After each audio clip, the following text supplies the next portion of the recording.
گوشت پورے سال کھانے کو نہیں ملتا.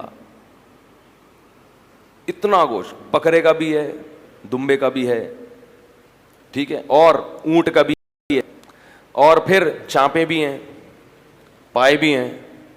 یعنی ایسا نہیں ہوتا کہ پائے آپ کو نہ ملیں بھائی, بہت ہیں پائے پائے پائے. سریاں بھی ہیں, اور کٹاکٹ چاؤ, وہ نہیں, وہ مکروہ ہے ہمارے یہاں. کٹاکٹ جو گردے پھیپڑے کا ہوتا ہے. کلیجی بھی ہے. اتنا وافر مقدار میں گوشت. کلو منہا, اللہ فرماتے ہیں رج کے کھاؤ, وَأَطْعِمُوا الْبَائِسَ الْفَقِيرَ, اور غریبوں کو بھی رج کے کھلاؤ. تو گوشت دبا کے تسلی کے ساتھ اتنا تازہ اور اتنا لذیذ, قربانی کے گوشت کی لذت ہی الگ ہے. اتنا گوشت پورے سال, اور گوشت سید الطعام ہے, تمام کھانوں کا کیا ہے, بادشاہ ہے. یہی وجہ ہے کہ ہر دعوت میں کیا ہوتا ہے, گوشت ہوتا ہے. اگر آپ نے ولیمے کی دعوت کی اور آپ نے بہترین قسم کے دال چاول کھلا دیے کسی کو, وہ مانے گا؟ بولے گا بھائی گوشت کہاں ہے. باربیکیو میں گوشت ہوتا ہے, ہر بڑے ہوٹل میں کیا ہے, مسلمان گوشت خور ہے, ہندو گوشت نہیں کھاتے. سنے آپ کھانے لگے ہیں واللہ عالم, لیکن مسلمان ہمیشہ سے کیا ہے, گوشت خور ہے. کیونکہ گوشت خوراک ہے بھائی, لذت بھی ہے اور پروٹین بھی ہے. تو یہ ہمیں تازہ وافر مقدار میں کھانے کو ملتا ہے ہر قسم کا. اور روحانی فائدہ, ایک فائدہ کیا کہ ہم کھلاتے بھی بہت ہیں. عام دنوں میں اتنا کھلا نہیں سکتے, جیب بسا اوقات اجازت نہیں دیتی. اتنا کھلاتے ہیں, 1/3 صدقہ کر دیا, رشتہ داروں کو بانٹ دیا, دعوتیں کر لیں. تو اللہ کو کھلانے والا بھی کیا ہے, پسند ہے. اور یہاں جو ایک مادی فائدہ یہ بھی رہ گیا کہ عام دنوں میں جب آپ کھائیں گے تو کھانے پہ ثواب نہیں ملتا, ثواب روزے پہ ملتا ہے. لیکن بقرعید کا گوشت کھانا کیا ہے, ثواب ہے. اسی وجہ سے بقرعید میں روزہ رکھنا حرام ہے, کیونکہ اللہ تمہاری دعوت کر رہا ہے اور تم اللہ کی دعوت کو ٹھکرا رہے ہو.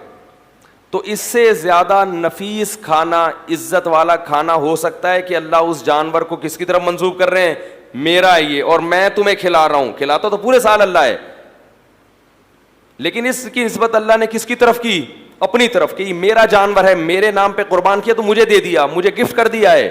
اب میں تمہیں اجازت دیتا ہوں کہ میری اس چیز میں سے تم بھی کھاؤ. آپ کہے میرا روزہ ہے, غضب آئے گا اللہ تعالیٰ کو.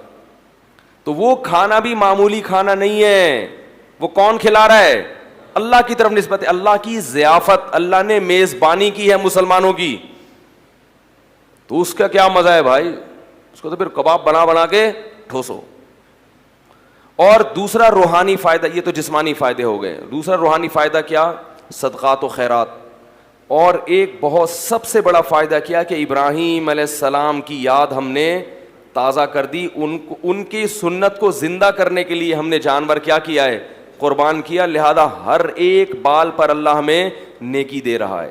تو روحانی طور پر جو اعمال کا ترازو تھا وہ کافی وزنی ہو جاتا ہے.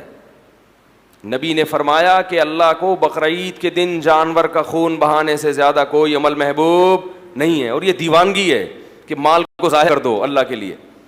تو روحانی سکون میں ملتا ہے کہ اللہ کے لیے ہم نے کیا کیا, اپنے مال کو قربان کیا. اور جسمانی بھی کہ دوپہر کیا ملے گا کھانے کو, کلیجی تو 10 بجے ہی آ جاتی ہے, اور پھر وہ چلتا رہتا ہے سیٹ اپ. تو یہ دو خوشیاں ہمیں منانی نہیں پڑتی خود بخود. تبھی مسلمان عید اور بقرعید کے دن نہ شراب پیتے ہیں, نہ ناچتے گاتے ہیں, کیونکہ ان کو خوشی منانی نہیں ہے, خوشی خود بخود ہو رہی ہے. غیر مسلموں کو خوشی ہوتی نہیں ہے, تو خوش رہنے کے لیے ان کو شراب کا سہارا, بولو بھائی, لینا پڑتا ہے. موسیقی کا سہارا لینا پڑتا ہے, ناچ گانے کرنے پڑتے ہیں. جتنی روحانیت مسلمانوں کے تہوار میں ہے اتنی روحانیت کسی مذہب میں نہیں ہے, کسی تہوار میں نہیں ہے. جو بھی تہوار خوشی کا آئے گا لوگ ٹریک سے کیا کرتے ہیں, ہٹ جاتے ہیں, کیونکہ ان کے پاس کچھ ہے نہیں.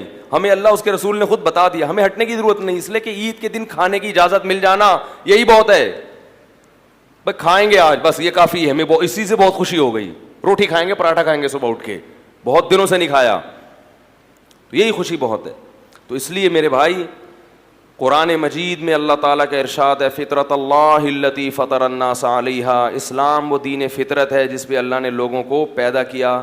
یہ محمد صلی اللہ علیہ وسلم کا بنایا ہوا دین نہیں ہے.